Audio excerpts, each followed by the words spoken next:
बिस्मिल्लाहिर्रहमानिर्रहीम। यूनिट 1 का हमने जो स्टडी किया था यूनिट 1, आज उसकी रिवीजन कर रहे हैं ताकि आप लोगों को हेल्प हो जाए। इस यूनिट 1 में हमने इंट्रोडक्शन टू स्टैटिस्टिक्स स्टडी की, जिसमें हमने सबसे पहले स्टैटिस्टिक्स की डेफिनेशन की, जिसमें डायग्राम स्टडी की। जैसे डेटा जो होता है उसमें हम स्टैट्स अप्लाई करते हैं, वो इंफॉर्मेशन में कन्वर्ट हो जाता है।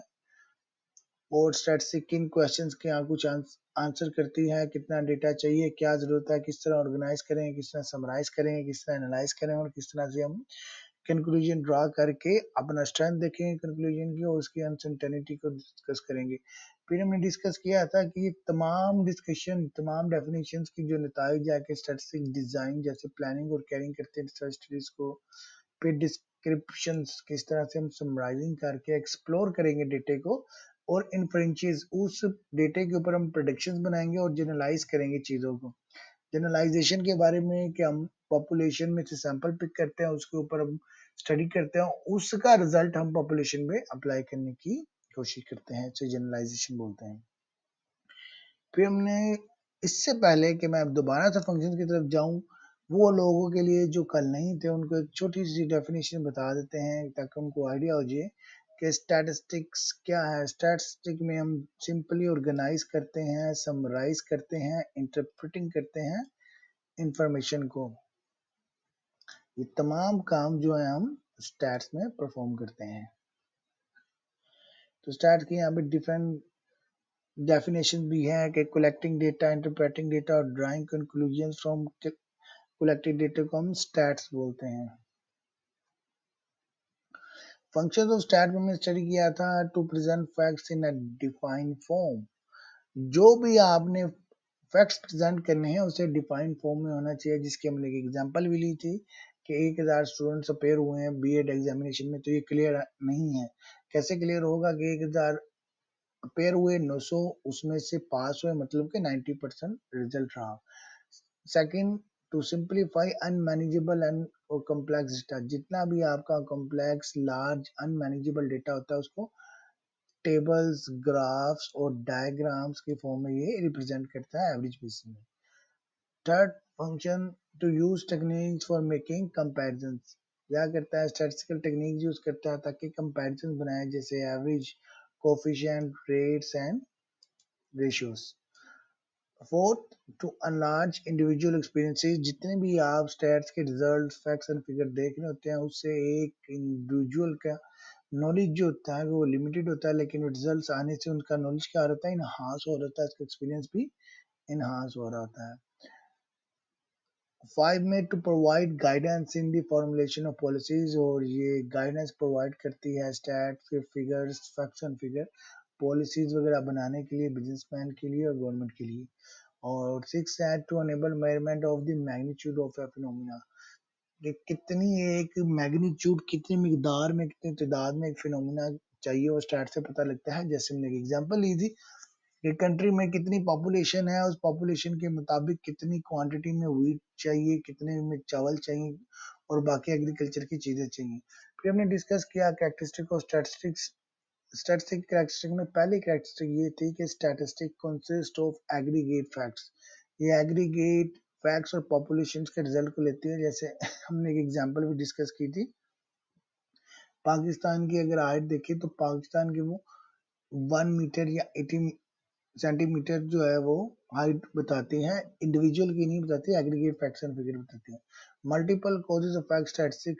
बहुत से जो कॉजेज हैं वो स्टैटिस्टिक को अफेक्ट करती है, किसी एक कॉज को आप पिक करके नहीं कह सकते, बाकी को इग्नोर नहीं कर सकते बाकी वेरिएबल्स को।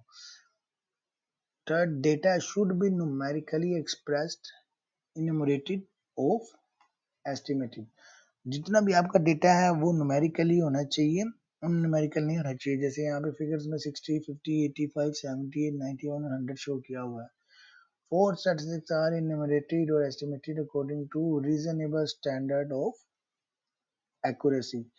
हमने जब भी इसकी एस्टिमेट करनी है, एक स्टैंडर्ड ऑफ एक्यूरेसी प्रोसीजर के मुताबिक हमने फॉलो करना है उसे। फिफ्थ में, the statistics are collected in a systematic manner. एक सिस्टमैटिक मैनर के थ्रू आपने स्टैट्स वगैरह कलेक्ट करने हैं, एक स्टैंडर्ड के थ्रू। वो आपके डेटे में एक्यूरेसी लेके आएगा, अदरवाइज आपका डेटा जो होगा इम्प्रॉपर होगा। Statistics of a pre determined purpose, जब भी आपने स्टैट्स पिक करने हैं तो उसके कोई प्री डिटरमाइंड पर्पज होना चाहिए कि आप डेटा किस पर्पज के लिए, किस रिसर्च के लिए, किस स्टडीज के लिए करने लगे हैं।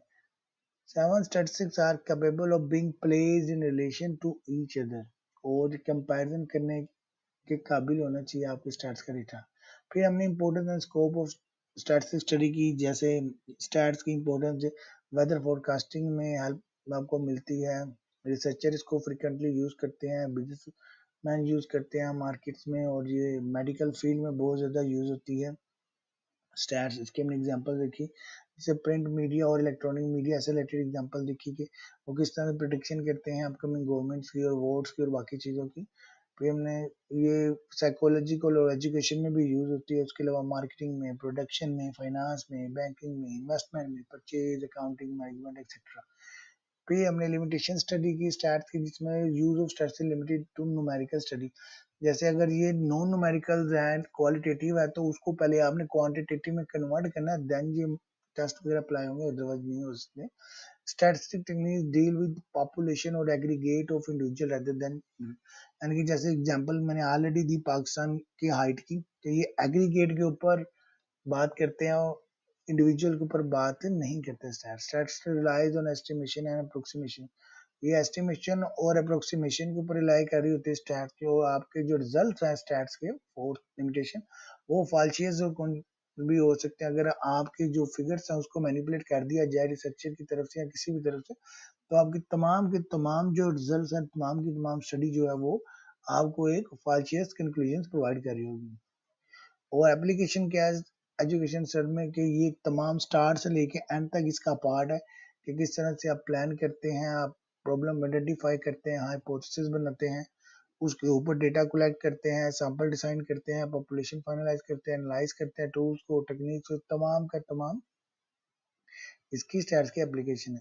फिर हमने दो स्टैटिस्टिक की टाइप डिस्क्राइब की, डिस्क्रिप्टिव और इन्फ्रेंशियल स्टैटिस्टिक, जिसमें हमने देखा डिस्क्रिप्टिव में वो स्टैट जिसमें डेटा कलेक्ट करना, ऑर्गेनाइज करना, डिस्प्ले करना और समराइज करना, ये डिस्क्रिप्टिव का पार्ट है, जिसमें मीन, मीडियन, स्टैंडर्ड डेविएशन है।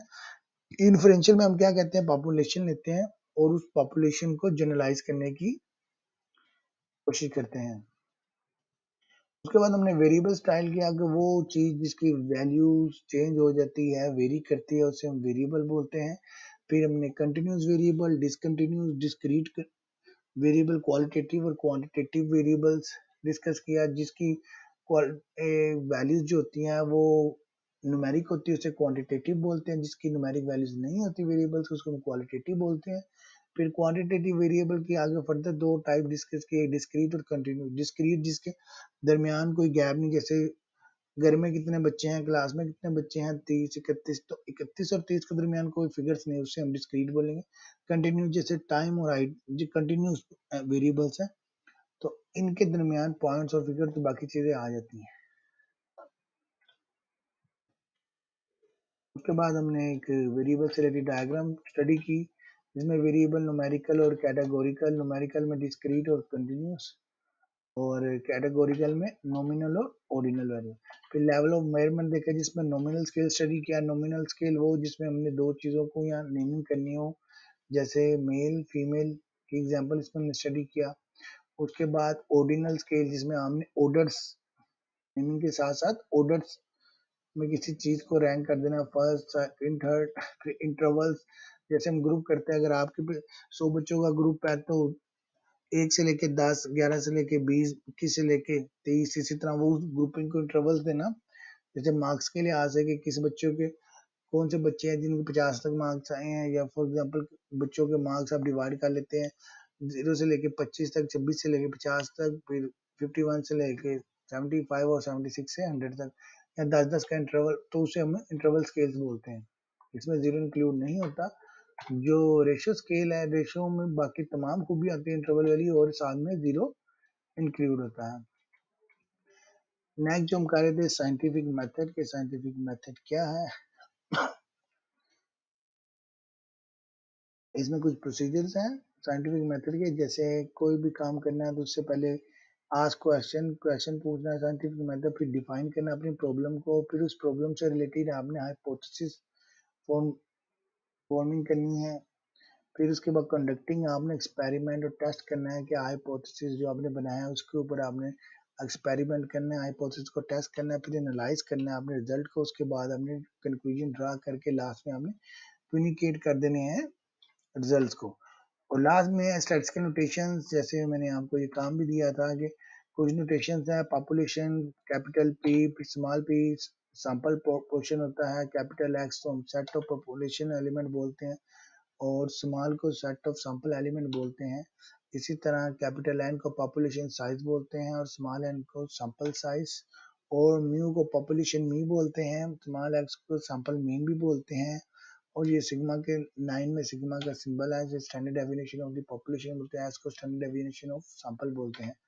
वेरिएंस ऑफ द पॉपुलेशन को सिग्मा स्क्वायर और वेरिएंस ऑफ द सैंपल को हम एस स्क्वायर बोलते हैं।